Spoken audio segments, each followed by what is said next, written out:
Hi hello friends, welcome to Rani's official. இன்னைக்கு நம்ம என்ன பார்க்க போறோம்னா சக்கரவள்ளி கிழங்குல இடியாப்பம் பண்ண போறோம்.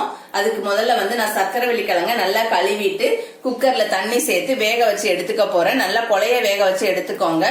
நான் வேக வச்சு எடுத்துட்டு காமிக்கிறேன். இப்ப நம்ம சக்கரவள்ளி கிழங்கு வேக வச்சிருந்தோம்ல, அதை வேக வச்சு எடுத்து தோல் உரிச்சு இது மாதிரி நல்லா நான் மசிச்சு எடுத்துட்டு வந்துட்டேன். இந்த மாதிரி நல்லா மாவா மசிச்சு எடுத்துக்கோங்க. இதுல அந்த நார் மாதிரி இருந்ததெல்லாம் எடுத்துருங்க. நான் எடுத்தேன், இதுலயும் ஒண்ணு மிஸ் ஆயிடுச்சு எப்படியோமோ. அது மாதிரி ஃபுல்லா எடுத்துருங்க. எடுத்துட்டு இதை நம்ம வேற கடாயில மாத்திக்கலாம். இப்ப நான் வேற கடாய் ஒரு எடுத்திருக்கேன். இந்த கடாயில நம்ம பச்சரிசி மாவு சேர்த்துக்கலாம். நீங்க கடையில வாங்கின மாவா இருந்தாலும் சரி, எதுவா இருந்தாலும் சரி, எந்த அளவுக்கு எடுத்துக்கிறீங்களோ எடுத்துக்கோங்க. உங்களுக்கு எவ்வளவு தேவையோ அவ்வளவு எடுத்துக்கோங்க. அதை எடுத்துட்டு இதுல உப்பு சேர்த்து நல்லா சுடு தண்ணி, நல்லா கை பொறுக்கிற அளவு சுடு தண்ணி வச்சு நல்லா உப்பு போட்டு முதல்ல இதை பிசைஞ்சிக்கலாம். பிசைஞ்சிட்டு அதுக்கப்புறம் நம்ம எடுத்து வச்ச சக்கரவள்ளி கிழங்க இதுல ஆட் பண்ணி இந்த மாவோட மிக்ஸ் பண்ணி நல்லா பிசைஞ்சு விட்டுறணும். நான் பிசைஞ்சிட்டு காமிக்கிறேன் உங்களுக்கு. மாவை இது மாதிரி உப்பு சேர்த்து இது மாதிரி பிசைஞ்சுக்கோங்க. சுடு தண்ணி வச்சு பிசைஞ்சுக்கோங்க. அப்பதான் கொஞ்சம் நல்லா சாஃப்டா வரும். இதை நல்லா ஓரளவு பிசைஞ்சிட்டு அதுக்கப்புறம் நம்ம மசிச்சு வச்ச சக்கரவள்ளி கிழங்க இதுல ஆட் பண்ணிடலாம். அந்த மாவோட ஃபுல்லா ஆட் பண்ணிட்டு இதை நல்லா மசிச்சு அதோட மாவோட மிக்ஸ் ஆகுற மாதிரி நல்லா ஒண்ணு போல கலந்து பிசைஞ்சிடுங்க. நான் பிசைஞ்சிட்டு காமிக்கிறேன் உங்களுக்கு.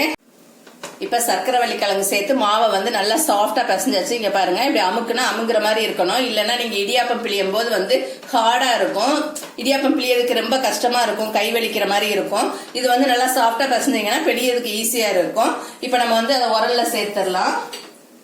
இந்த மாதிரி உரல எடுத்திருக்கேன். இந்த உரல்ல சுத்தி எண்ணெய் தேய்ச்சிக்கோங்க. நீங்க நல்லா ஃபுல்லா எண்ணெய் தேய்ச்சிட்டு அதுக்கப்புறம் இந்த மாவை எடுத்து உள்ள சேர்த்துருங்க. நம்ம ஏற்கனவே கோதுமை இடியாப்பம் கூட செஞ்சிருக்கோம்.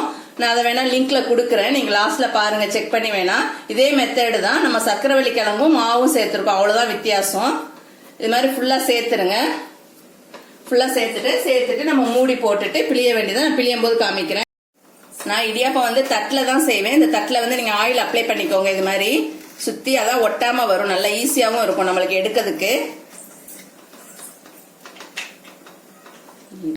இப்ப பிளேட்ல ஆயில் அப்ளை பண்ணியாச்சு. இப்ப நம்ம இடியாப்பம் பிழிஞ்சிடலாம். இங்க பாருங்க எவ்வளவு நைஸா வருதுன்னு. ஈஸியாவும் இருக்கும், பிழியதுக்கு ரொம்ப கஷ்டப்பட வேண்டியதே இல்ல. ரொம்ப நைஸா ஈஸியா இருக்குது. அவ்வளவுதான். உங்களுக்கு எவ்வளவு தேவையோ அவ்வளவு பிழிஞ்சுக்கோங்க. எனக்கு இது போதும். இப்ப நான் இட்லி பாத்திரத்துல உள்ள தண்ணி சேர்த்திருக்கேன். அது மாதிரி நான் வேஸ்ட் டிஃபன் பாக்ஸ் ஒண்ணு போட்டு இது மேலதான் நான் வைக்க போறேன் இந்த இட்லி தட்டு, இந்த தட்டை, இடியாப்ப தட்டை. அதனால இதுல கொஞ்சம் தண்ணி ஆடாம இருக்கிறதுக்காக இதுல கொஞ்சம் தண்ணி ஆட் பண்ணிட்டு தண்ணி கொதிச்சிருச்சு. இப்ப நம்ம இதை எடுத்து உள்ள வச்சிடலாம். அவ்வளவுதான், மூடி போட்டு விட்டுருங்க. இதை நான் வெந்து எடுக்கும் போது உங்களுக்கு காமிக்கிறேன். நான் இடியாப்பம் தட்டுல தான் செய்வேன். இந்த தட்டுல நீங்க ஆயில் அப்ளை பண்ணிக்கோங்க. இது மாதிரி சுத்தி, அதான் ஒட்டாம வரும். நல்லா ஈஸியாவும் இருக்கும் நம்மளுக்கு எடுக்கிறதுக்கு. அவ்வளவுதான். இப்ப இடியாப்பம் வெந்திருக்கும். நம்ம மூடி ஓபன் பண்ணி பாத்திரலாம். தொட்டு பார்த்தாலே தெரியும் நல்லா வெந்துருச்சு. இங்க பாருங்க, ஒட்டாம நல்லா வருது, உதிரியாமோ. அவ்வளவுதான். இதை இப்ப நம்ம எடுத்துடலாம். அவ்வளவுதான். நான் இட்லி பாத்திரத்துல வெளியில எடுத்து வச்சிட்டேன். சுடுது. இங்க பாருங்க, பிளேட்ல எப்படி ஒட்டாம வந்திருக்குன்னு பாருங்க. இது கொஞ்சம் லைட்டா ஆறனோடனே நம்ம எடுத்து ஹாட் பேக்ல வச்சிட வேண்டியதுதான். இது மாதிரி நான் எல்லா இடியாப்பமும் பிழிஞ்சிட்டு நான் உங்ககிட்ட காமிக்கிறேன். இப்ப டேஸ்டான சக்கரவள்ளி கிழங்கு இடியாப்பம் ரெடி ஆயிடுச்சு.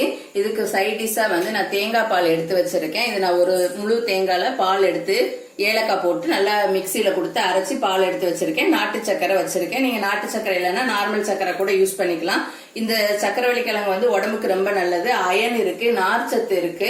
அதனால உங்க வீட்டு குட்டீஸுங்களுக்கு இதை செஞ்சு கொடுங்க.